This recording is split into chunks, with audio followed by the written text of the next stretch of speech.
कक्षा 10वीं के सभी छात्र छात्राओं, इस वीडियो में आप सभी का स्वागत है। आज हम गजल इस काव्य विधा के बारे में जानकारी प्राप्त करेंगे। गजल यह एक काव्य विधा है, कविता का एक प्रकार है। इस गजल के रचनाकार है माणिक वर्मा। माणिक वर्मा जी हास्य व्यंग्य के प्रख्यात कवि थे। इनका जन्म 1938 में मध्य प्रदेश के उज्जैन शहर में हुआ था। इनकी व्यंग्य भरी कविताएं बड़ी ही धारदार और घातक हथियार की तरह है। प्रमुख रचनाएं हैं आखिरी पत्ता गजल संग्रह है, आदमी और बिजली का खंबा, महाभारत अभी जारी है, मुल्क के मालिकों जवाब दो आदि रचनाएं प्रसिद्ध है। इस प्रस्तुत काव्य गजल विधा में लिखा गया है। गजलकार माणिक वर्मा जी ने इन गजलों के माध्यम से विभिन्न प्रकार की भावनाओं को अभिव्यक्त किया है। कोई गजल कर्मठता की ओर संकेत करती है तो कोई परपीड़ा का अनुभव कराती है।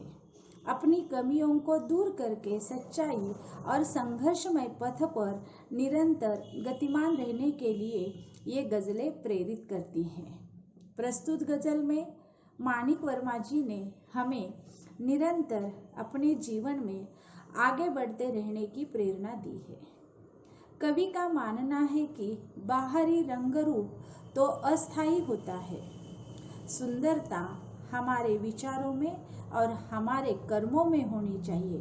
तो चलो छात्रों, देखते हैं गजल। गजलकार है माणिक वर्मा।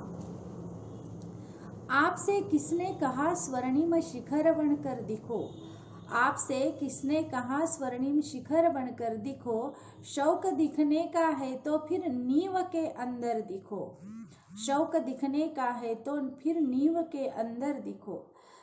शब्दार्थ देखिए। स्वर्णिम यानी सोने के रंग का या सुनहला, शौक यानी लालसा, नींव यानी जो मकान का आधार होता है, मराठी में उसे पाया कहते हैं।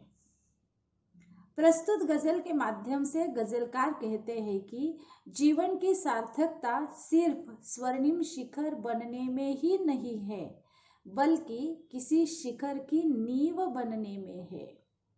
तो देखिए, किसी भी चमचमाते शिखरों को सभी देखते हैं, बड़ी बड़ी ऊंची इमारतों को देखते हैं और उनकी शान की बड़ी प्रशंसा भी करते हैं।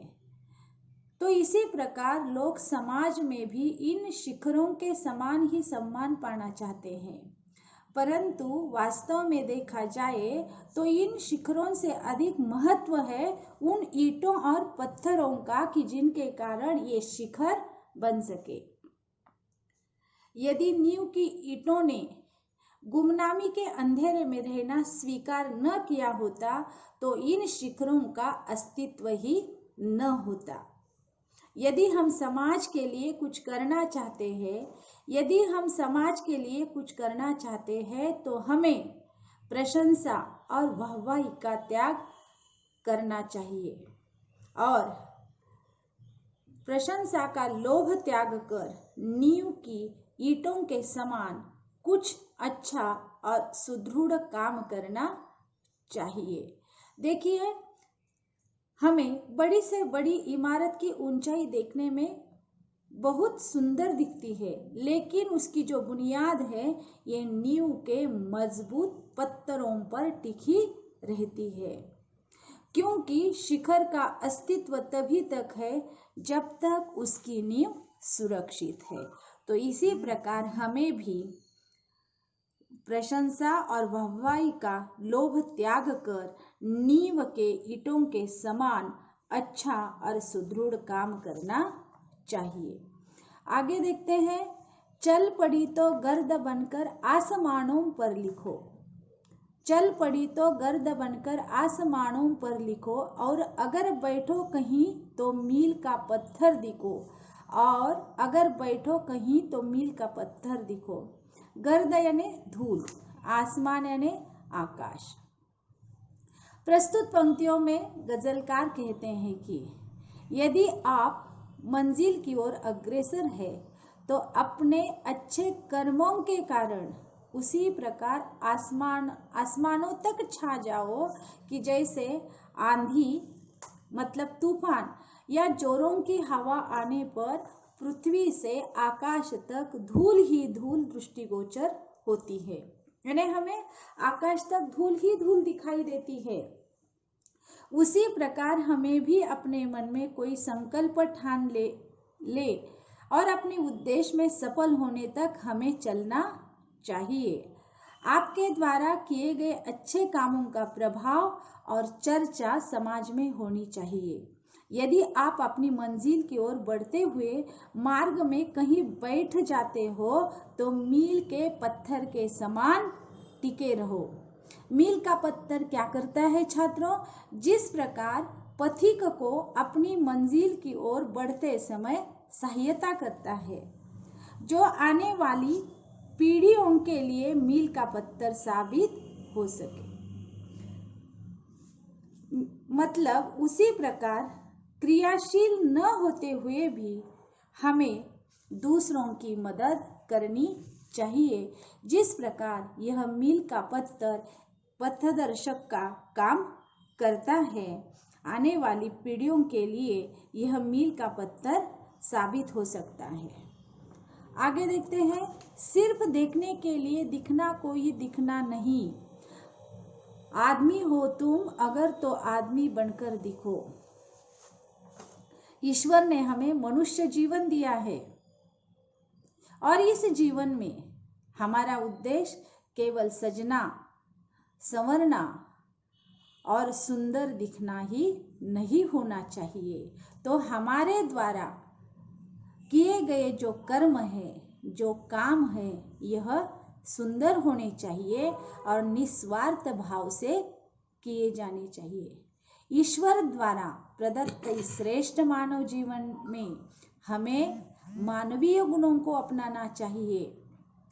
देखिए, जीव अपने जन्म के साथ ही कर्म से मनुष्य बनता है। अन्य लोगों के प्रति सहयोग की और परोपकार की भावना रखना तथा मानवता धर्म निभाना ही मनुष्य की सच्ची मानवता है। मनुष्य का अच्छा कर्म और व्यवहार ही उसका असली चेहरा है और समाज में सभी के प्रति हमारा ऐसा व्यवहार हो कि सारा संसार हमें एक अच्छे मनुष्य के रूप में जाने। जिंदगी की शक्ल जिसमें टूट कर बिखरे नहीं, पत्थरों के शहर में वो आईना बनकर दिखो। शक्ल यानी चेहरा या सूरत, जिंदगी यानी जीवन, आईना यानी दर्पण, मराठी में कहते हैं अरसा। तो यहाँ पर गजलकार कहते हैं कि हमें पत्थरों के शहर में वह आईना बनकर दिखना चाहिए कि जिसमें जिंदगी की कोई शक्ल, कोई चेहरा, कोई सूरत, शक्ल टूट कर न बिखरे। इसका मतलब है कि हमें कैसी भी प्रतिकूल परिस्थिति क्यों न हो, तो इस प्रतिकूल परिस्थिति में हमें विचलित नहीं होना चाहिए। बिना टूटे, बिना बिखरे हर परिस्थिति में डटकर हमें सामना करते हुए अपने लक्ष्य को प्राप्त करना चाहिए। छात्रों, आज हम देखते हैं कि कोविड-19 की वजह से ऐसी परिस्थिति निर्माण हो गई है, तो ऐसी प्रतिकूल परिस्थिति में हमें घबराना नहीं, विचलित नहीं होना है। तो इस परिस्थिति का सामना करते हुए हमें अपना लक्ष्य यानी अपनी मंजिल तक पहुंचना है या अपनी मंजिल को प्राप्त करना है। आपको महसूस होगी जब हर एक दिल की जलन, जब किसी धागे सा जलकर मोम के भीतर दिखो। हमें प्रत्येक मानव से सहानुभूति रखनी चाहिए और यह तभी संभव हो सकेगा कि जब हम उनके हर दुख और पीड़ा को समझें। जैसे आप लोग देखते हैं कि हम मोमबत्ती जलाते हैं तो इस मोमबत्ती का भीतर से जलने वाला धागा ही महसूस कर सकता है। उसी प्रकार हमें किसी व्यक्ति के दुख और पीड़ा को महसूस करने के लिए हमें स्वयं उस दुख और पीड़ा का अनुभव करना चाहिए और उसे दूर करने के लिए यथासंभव प्रयास करना चाहिए। इस प्रकार हम अपना मानव धर्म निभा पाएंगे। एक जुगनू ने कहा, मैं भी तुम्हारे साथ हूँ। वक्त की इस धुंध में तुम रोशनी बनकर दिखो, वक्त की इस धुंध में तुम रोशनी बनकर दिखो। जुगनू यानी रात में चमकने वाला एक कीड़ा, मराठी में उसे काजवा कहते हैं। वक्त यानी समय, धुंध यानी कोहरा या धुआं, रोशनी यानी प्रकाश। गजलकार के अनुसार जब वक्त साथ न दे रहा हो तो हर तरफ असफलताएं धुंध के समान छा जाती है और ऐसे समय में एक छोटी सी आशा की किरण भी बहुत बड़ा सहारा बन सकती है। ठीक उसी प्रकार जैसे घने अंधकार में जुगनू चमकता है और हमें अपनी समस्याओं से लड़कर अपना लक्ष्य स्वयं प्राप्त करने के लिए आगे बढ़ना है। संकट के घनघोर अंधेरे में जुगनू रूपी सहयोगी हमारा साथ दे सकते हैं।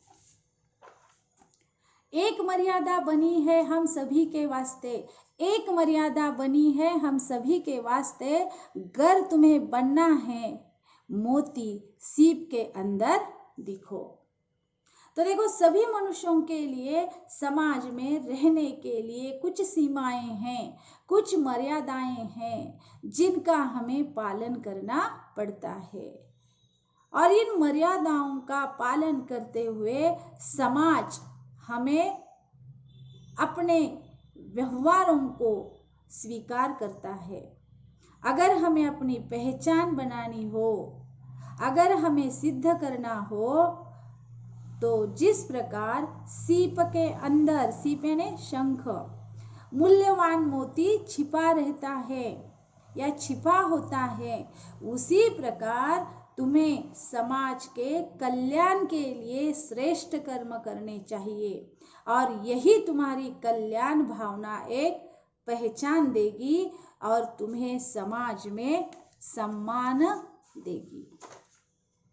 डर जाए फूल बनने से कोई नाजुक कली, डर जाए फूल बनने से कोई नाजुक कली, तुम ना खिलते फूल पर तितली के टूटे पर दिखे। फूल यानी सुमन, नाजुक यानी कोमल, पर यानी पंख। यदि कोई कोमल कली फूल बनने से डर रही हो, यानी कली अपने कर्तव्यों से विमुख होकर फूल नहीं बनना चाहती है, इसका मतलब है कि वह संघर्ष से डरती है। तुम्हें कली से फूल बनने के इस थोड़े से संघर्ष से घबराना नहीं चाहिए, क्योंकि फूल बनने का संघर्ष तो बहुत कम है। तो तुम्हें तितली के टूटे पर की भांति दिखना है, जो तितली के अथाह संघर्ष को दर्शाता है। देखो, जब यह कली फूल बनती है और इस फूल के आसपास ये तितलियां घूमती है, तो उसी समय यह तितली के यहाँ पर अथाह संघर्ष का दर्शन होता है। तो कवि यह संदेश देते हैं कि हर किसी का जीवन संघर्षों से भरा है, अतः व्यक्ति को छोटी छोटी बाधाओं से डरते हुए अपने कर्तव्यों से विमुख नहीं होना चाहिए, बल्कि उस संघर्ष पथ पर दृढ़ता से आगे बढ़ते हुए लोगों के लिए हमें प्रेरणा स्रोत बनना चाहिए। कोई ऐसी शक्ल तो मुझको दिखे इस भीड़ में, कोई ऐसी शक्ल तो मुझको दिखे इस भीड़ में, मैं जिसे देखूं उसी में तुम मुझे अक्सर दिखो, मैं जिसे देखूं उसी में तुम मुझे अक्सर दिखो। तो देखो छात्रों, यह संसार मनुष्यों का एक सागर है और गजलकार को दुनिया की इस भीड़ में, इस मनुष्य के सागर में एक ऐसे सच्चे चेहरे की तलाश है कि जो सत्कर्मों की राह पर चलते हुए दुनिया के लिए आदर्श प्रस्तुत करें। उसे देखने के बाद गजलकार माणिक वर्मा जी को हर व्यक्ति में उसी की झलक दिखाई दे, अर्थात हर कोई उससे प्रेरित होकर उसी के दिखाए राह पर चले। तो इस गजल से हमें यह प्रेरणा मिलती है कि हमारे विचारों और हमारे सत्कर्मों में सुंदरता होनी चाहिए। तो चलो छात्रों, नमस्ते।